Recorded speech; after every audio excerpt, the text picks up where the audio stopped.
Ryan never thought his life would turn this strange. He was just an ordinary man with a small apartment, a simple job, and a quiet routine. His days were all the same: wake up, go to work, come home, and fall asleep alone. Life was peaceful but painfully empty, until one email from the Intergalactic Cultural Exchange Program changed everything. He didn't even remember signing up for it. Maybe it was a random online form he filled when he was bored. But a month later, the agency contacted him. They said an alien exchange student needed a temporary home on Earth.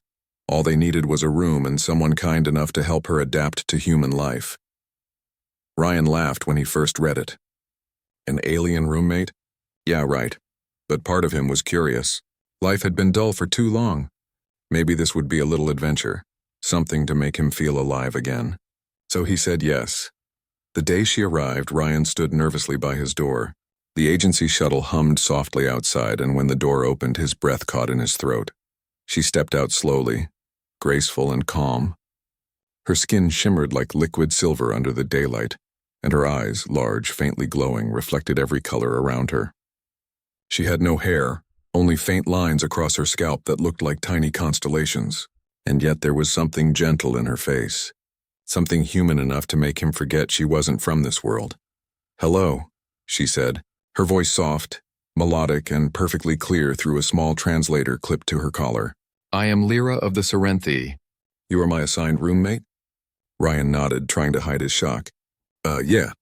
I'm Ryan. Welcome to Earth," she smiled, a slow, curious smile that reached her eyes. "It is smaller than I imagined," she said, looking around his apartment. "But warm. I like that." He watched as she moved around, touching things gently. His lamp, his bookshelf, even the curtains, as if everything was fascinating. She didn't seem nervous at all, though Ryan was practically sweating from awkwardness. Then she turned to him and asked, "Where is your sleeping chamber?" He pointed to his bedroom. "Right there. You can use it. I'll take the couch until we figure out what you're comfortable with." She blinked, confused. "You will take the couch?" "Why, well, it's your room now," Ryan said, scratching his neck. Lyra tilted her head slightly, her silver freckles flickering faintly. "You mean, you will not share it?" Ryan froze. "Share? The room?" "The rest space," she clarified, walking toward the bedroom door. "You do not share rest space with your cohabitants?" His eyes widened. "Wait, do you mean the bed?" "Yes," she said simply, as if it was the most normal thing in the universe. "On Serenthi, sleeping together means safety, warmth, connection. It is our tradition. You are not comfortable?" Ryan's brain went blank. It's not really what humans usually do," he said carefully. "We kind of sleep separately." Lyra looked genuinely puzzled. "Strange custom," she said softly. "Do you not trust each other while resting?" Her words made Ryan stop. Trust? He hadn't thought of it that way. Humans didn't sleep together unless they were family or in a relationship, but to her it was simply normal. He tried to laugh it off. "It's not about trust. It's just how we live." Lyra seemed thoughtful for a moment, then gave a calm nod. "I understand. Still, I will sleep where tradition says. You may choose your side." Ryan blinked. "Wait, you're serious?" She looked at him, eyes glowing faintly. "Serious? Always." And that was how it began. That night, Ryan lay in bed stiff as a statue. Lyra slept beside him, perfectly relaxed, her breathing quiet and steady. The faint glow from her skin lit the room softly like moonlight. She didn't take much space, didn't move much. But her warmth was real, almost soothing. Every time she shifted, he froze. Every time their arms brushed, his heartbeat jumped. Yet there was something peaceful about it, too. The sound of her quiet breathing made the night feel alive. Almost safe. He stared at the ceiling for a long time, listening to her hum softly in her sleep. Gentle, alien music that felt both strange and beautiful. Maybe this wasn't so bad, he thought. Maybe in her world they understood something humans had forgotten. Connection, warmth, trust.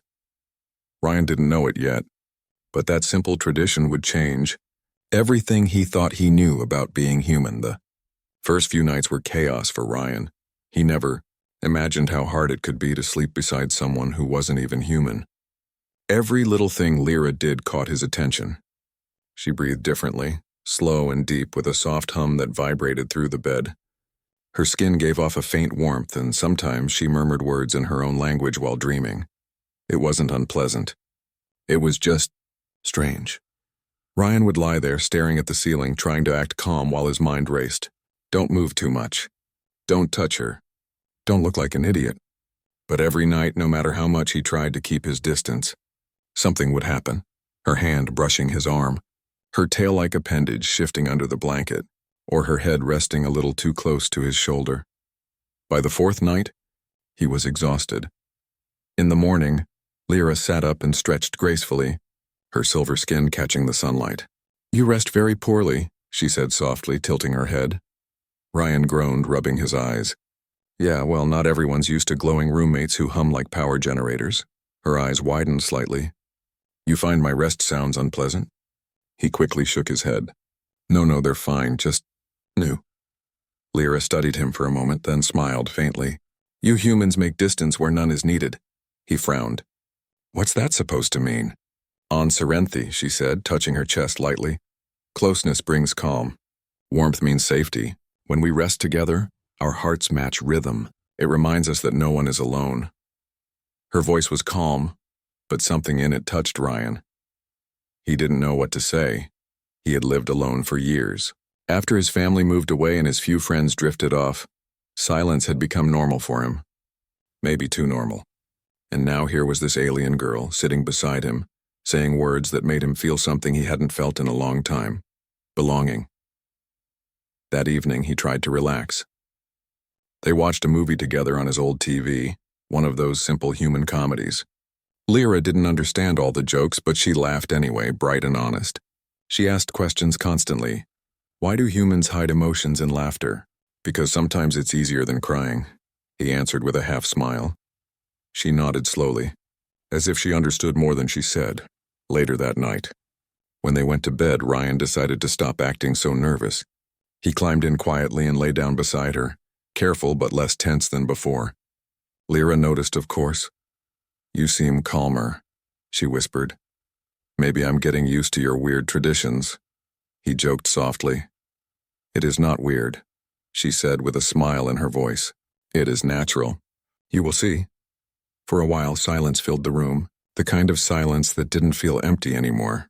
Her soft glow painted faint shapes on the ceiling. Ryan turned his head slightly to look at her. She was lying on her back, eyes half closed, expression peaceful. The light from her freckles pulsed slowly, in rhythm with her breath. It was strangely beautiful. Hey, Lyra, he said quietly. What's your planet like? She opened her eyes. Bright, she said dreamily. Our skies shimmer with twin suns. The air hums with energy. We build our homes high in the clouds. At night, we gather close to share warmth. Everyone belongs to someone. Ryan smiled faintly. Sounds perfect. Lyra turned her head toward him. It is not perfect. We have our sadness too, but we do not face it alone. That is what makes us strong. Her words hit something deep in Ryan's chest. Maybe humans weren't that different after all. They just forgot how to hold on to each other. He didn't realize how much comfort her presence gave him until the night a thunderstorm hit. The power went out, plunging the apartment into darkness. A loud crack of thunder shook the windows. Ryan flinched, muttering, Great, just great. He felt a gentle hand on his arm. Lyra's touch was warm, steady. Do not fear, she said softly. Storms are only noise. They cannot harm us if we are near. Her calmness melted his fear. The sound of rain on the window and her steady hum filled the darkness. He found himself drifting into sleep for the first time that week, deep and peaceful. When morning came, the sunlight fell across the room, and Ryan realized something strange. He hadn't even noticed when he fell asleep with her hand still resting on his arm. For the first time in years, he felt rested. He didn't want to admit it, but maybe Lyra's tradition wasn't so strange after all. Maybe, just maybe, humans had been the strange ones all along. Days turned into weeks, and Ryan began noticing small changes in himself. The awkwardness that had filled the first night slowly melted away, replaced by a quiet comfort he hadn't known for years. Lyra had a way of making even the simplest things feel extraordinary. She learned quickly about Earth life. She burned toast once, spilling melted cheese all over the counter. She overcooked pasta until it was mushy. She even tried to microwave metal once, causing a tiny spark that made Ryan yelp, and then laugh so hard he almost cried. Every mistake was made with innocence, and every attempt was full of effort. Ryan found himself watching her, amazed at the care she put into learning. "You humans eat such strange things," she said one morning, watching him drizzle hot sauce over scrambled eggs. "It's called taste," Ryan replied, grinning. "You'll get used to it." "I do not know if I want to," she said, making a small face that made Ryan laugh. Their nights became the best part of Ryan's days. They would lie in bed after the evening meal, talking quietly while the city's lights shimmered through the window.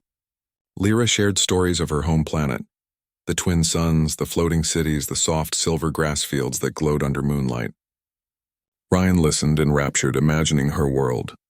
He told her stories of Earth, too, the mountains he had climbed as a child, the small towns he had visited, and the nights he had spent alone in silence. "You feel lonely sometimes," Lyra said softly one night, tilting her head as she listened to him. "I do," he admitted, "more than I like to admit." She reached out and touched his hand lightly. "Then you need more connection," she said simply. Her voice was calm but full of certainty. "Connection is life. It is not weakness." Ryan stared at her hand, warm and soft. He didn't know why, but her presence made him feel safe in a way he had never felt before. It was strange, he thought, that a being from another world could make him understand something so important about himself. As days passed, Ryan realized he looked forward to every moment with her. He found himself laughing more, smiling more, and even thinking about his apartment differently. It wasn't just a lonely box anymore, it was home. And Lyra, in her quiet, silver-skinned way, had transformed it. One evening, Ryan had a rough day at work. His boss had criticized a project he had poured his heart into, and his coworkers had laughed at a joke that embarrassed him. He came home feeling exhausted and defeated. Lyra was waiting, as always. She had made tea and set it on the small table beside the bed. She smiled at him and gestured for him to sit. "Your burden is heavy," she said softly. "It does not need to be carried alone." Ryan sighed and sank onto the bed beside her. He looked at her glowing freckles in the dim light and felt an unexpected wave of relief. For the first time in days, he let himself relax completely. They didn't speak for a long time. They just sat together, feeling the quiet hum of the apartment. And then, without realizing it, Ryan's head rested on her shoulder. Lyra didn't move. She let him stay there, warm and steady. "On my world," she said after a while, her voice low. "We rest like this, even leaders. We do not face fear or sadness alone. Sharing warmth teaches trust. You are learning this too, yes?" Ryan closed his eyes. "I think I am," he whispered. Weeks turned into a rhythm. Lyra would hum softly in her sleep and Ryan would drift off beside her. Sometimes their hands would touch. Sometimes he would wake in the middle of the night, just to see her freckles glow faintly like stars in the dark, and every time he felt a deep, unexplainable calm wash over him. He didn't realize how much he had depended on her until one rainy night. The apartment shivered under the storm outside. Thunder shook the windows and Ryan felt a small surge of panic rising in his chest. Then he felt her hand on his, warm, steady. "Do not fear," she said softly. "Storms are only sound. You are not alone." Her voice, soft and melodic, chased away the fear. He let himself relax completely, the warmth of her presence melting the tension from his body. He understood then what she had meant about trust and connection. Ryan smiled to himself in the dark. Maybe humans had forgotten this. Maybe humans had forgotten what it meant to belong. But he hadn't, and with Lyra he was learning again. Because sometimes it takes an alien to remind a human what warmth, trust, and connection really feel like. Ryan thought he had grown used to Lyra. He thought he had learned to embrace her presence, to enjoy the quiet hum of her warmth at night, and the strange comfort of her glowing freckles in the dark. But the outside world had other plans. It started subtly. His friends began asking questions, first casually, then teasingly. "Wait, you sleep with her?" One of them joked, smirking over beers. "Dude, that's kind of insane." Ryan laughed nervously, forcing a smile. "It's not like that. She's from another planet. It's just how they live." "Yeah, sure," another friend teased. "We're supposed to believe that." Ryan shrugged, but inside frustration built. No one understood. No one would. Then strange rumors started circulating at work. Whispers about alien-human cohabitation and violations of protocol reached his ears. A few co-workers gave him side glances and some avoided him entirely. At first, he tried to ignore it. Lyra didn't seem to notice anything. She went about her days with her usual calm, cooking, reading, and exploring small corners of Earth life.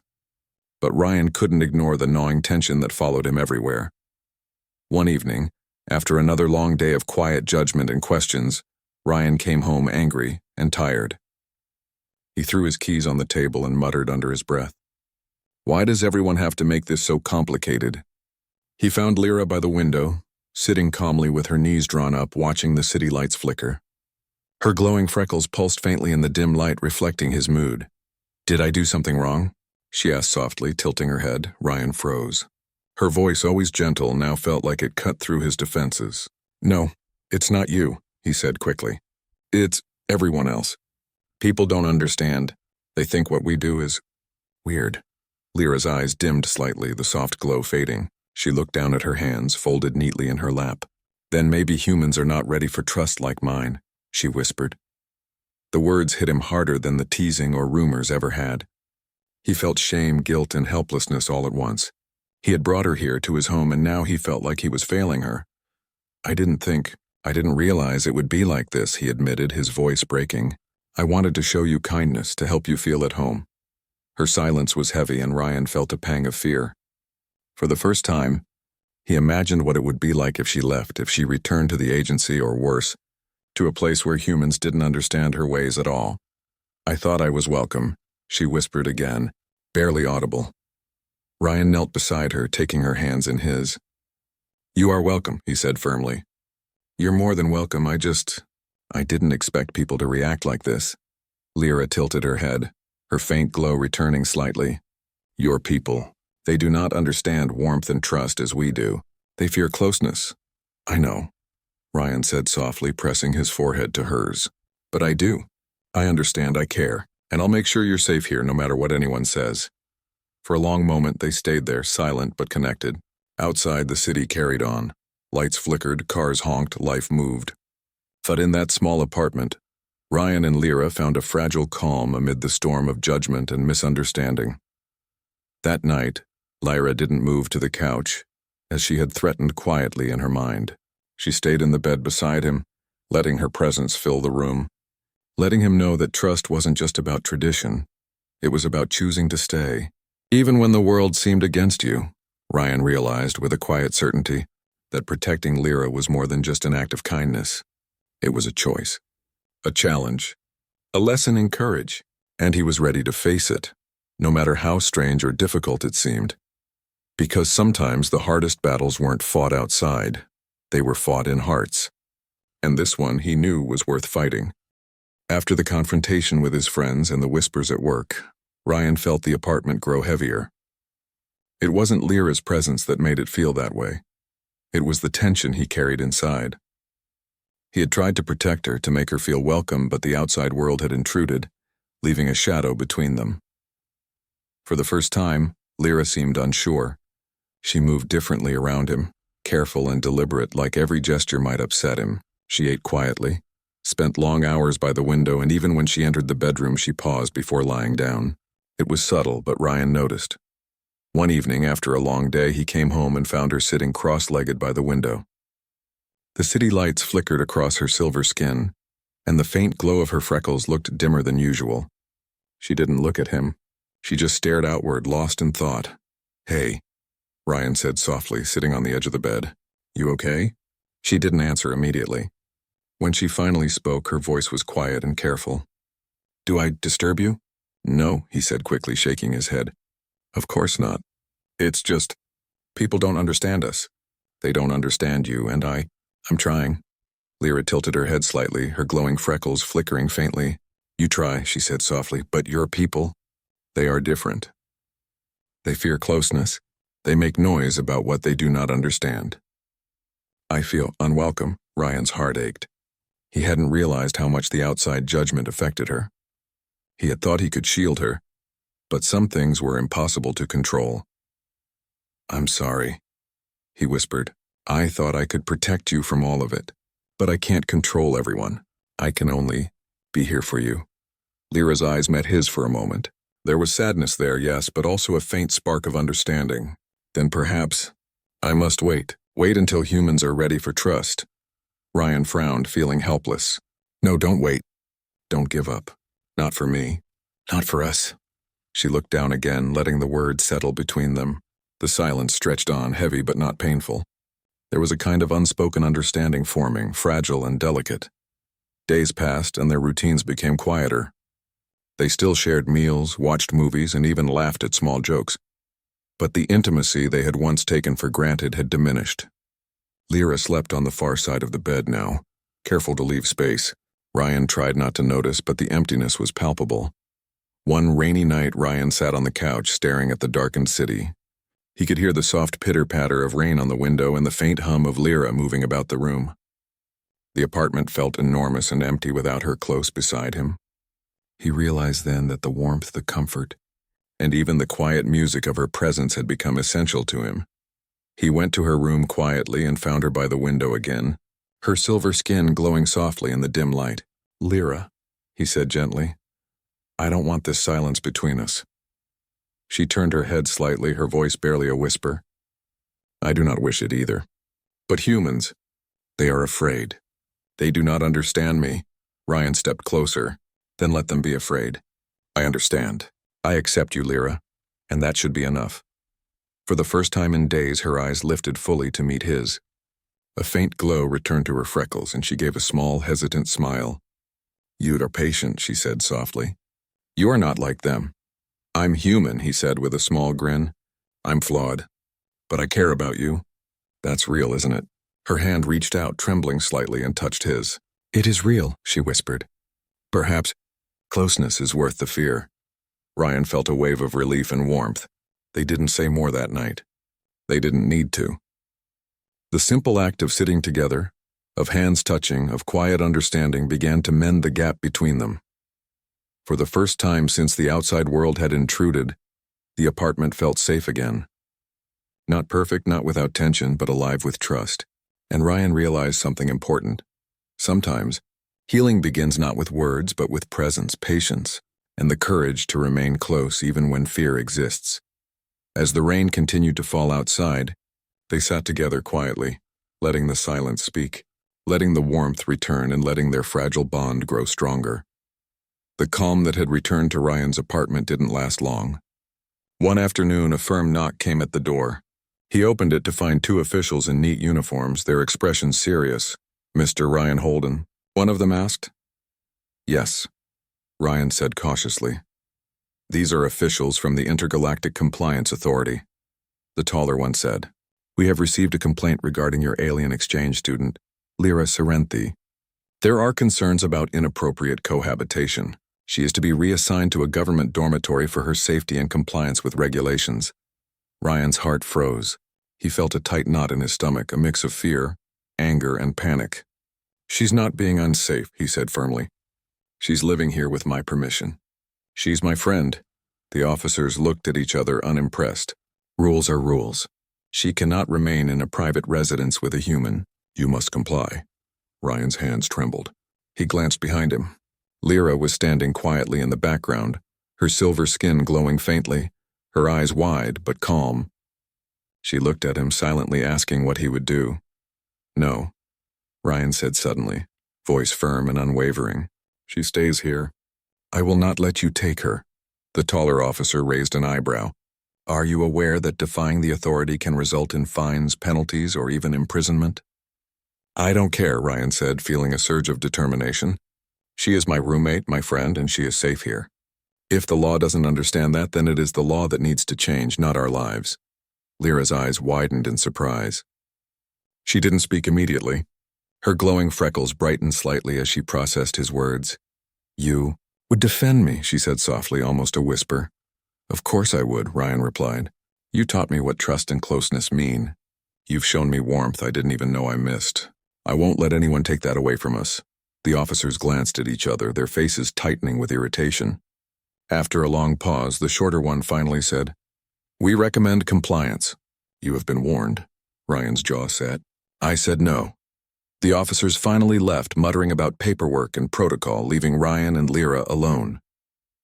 The tension in the room shifted immediately, replaced by a quiet relief and something stronger: pride, trust, and unspoken connection. Lyra stepped closer to him, her hand brushing his arm. "You risk much." "For me," Ryan shook his head. It's not just for you. It's for what you taught me. Humans forget these things sometimes. Trust, warmth, connection. You reminded me.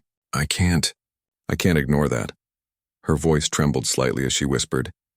Then you are not just human. You are connected. Ryan felt a warmth in his chest he couldn't describe. He had defended her not because he had to, but because he wanted to. Not because it was right or easy, but because it mattered. That night they returned to their shared bed. Ryan didn't hesitate.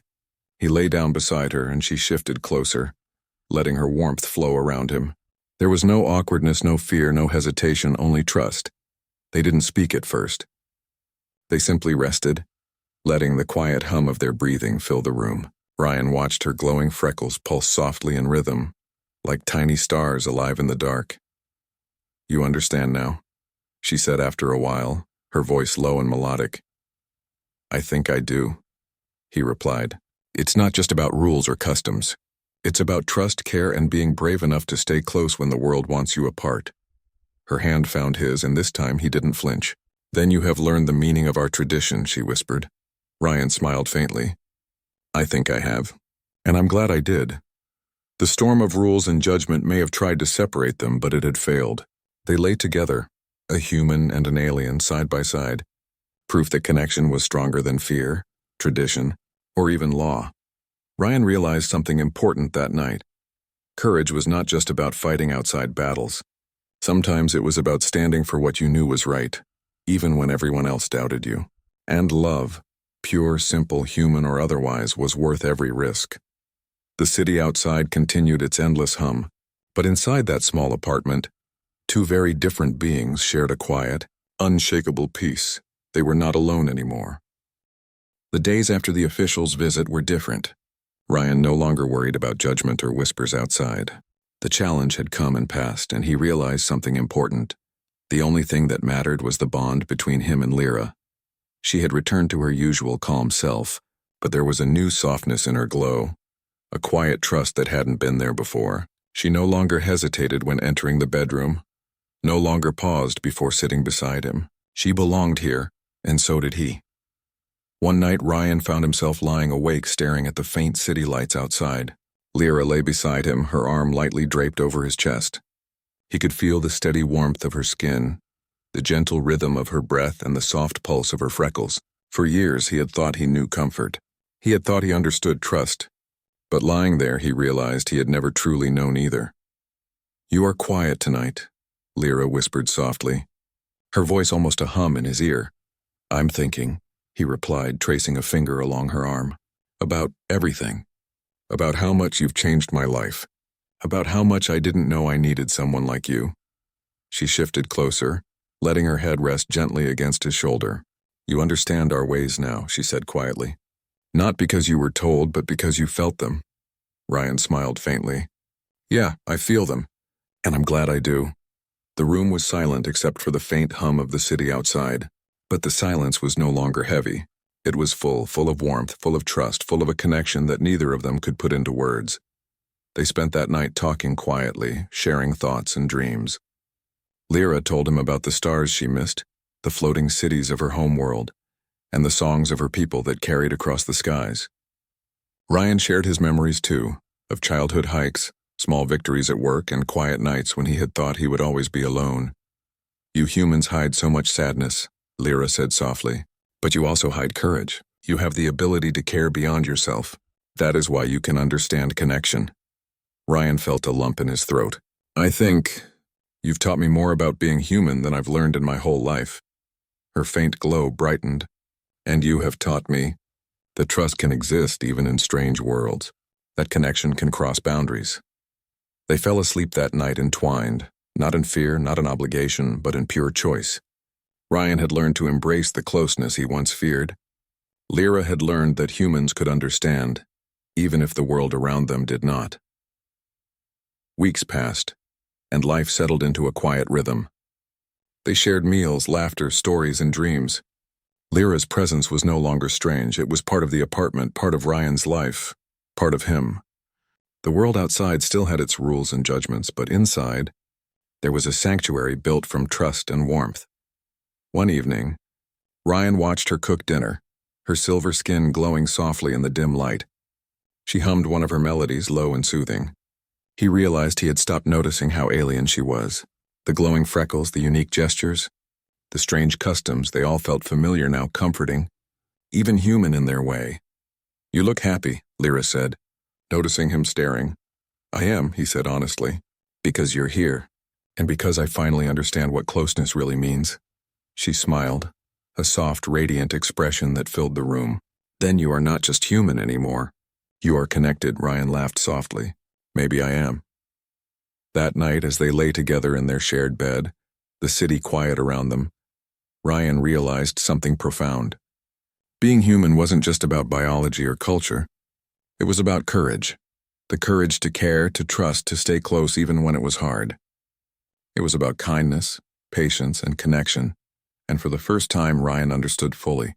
He didn't need to change the world. He just needed to change himself, and that was enough. Because in that small apartment on a quiet night, a human and an alien shared warmth, trust, and companionship. They didn't need words to explain it. They didn't need rules or laws or approval from anyone else. They only needed each other. And in that simple, powerful choice, they found the true meaning of closeness.